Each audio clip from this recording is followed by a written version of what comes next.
One of the most perplexing mysteries to have ever been left unsolved is the mysterious case of Dan Cooper, or more commonly known, D.B. Cooper. On November 24, 1971, a Boeing 720 Northwest Orient Airlines Flight 305 took off from Portland, Oregon, destined to Seattle, Washington.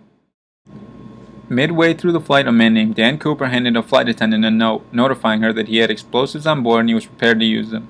He instructed the flight attendant to notify the pilots and have the pilots radio over to the command center that the plane was being hijacked and a ransom of $200,000 and 4 parachutes was being demanded. Once the plane arrived to Seattle, FBI were on the scene but were unable to do anything because of fear that the crew and passengers would be harmed. He allowed the passengers to leave the plane and allowed one flight attendant to obtain and then return with the ransom and parachutes. After refueling, the plane took off and Dan Cooper told the pilots to fly to Mexico. However, shortly after departing from Seattle, Dan Cooper jumped from the plane with the money and was never seen again. In February 1980, 9 years after the hijacking, a boy named Brian Ingram digging along the coast of the Columbia River uncovered old and deteriorating $20 bills.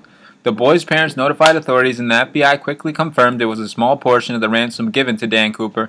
However, this big piece of evidence turned out to be irrelevant as the hijacking remained unsolved and the case went on to be the only unsolved air hijacking in U.S. history.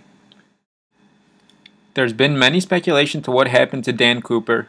Some people believe he is alive and well, others believe he died during the jump, others believe it's their uncle, as is the case with Marla Cooper.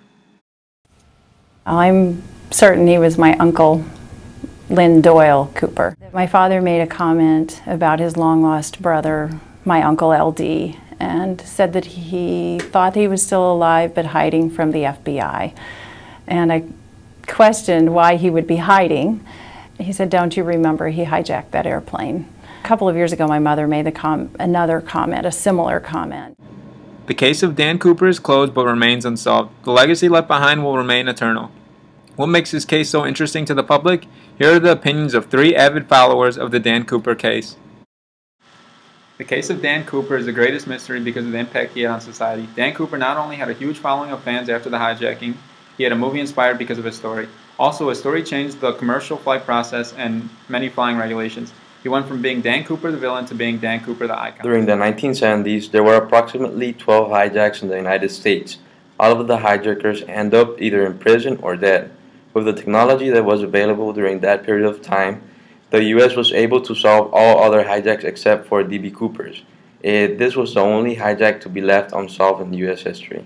There are so many different possibilities as to what could have happened to D.B. Cooper.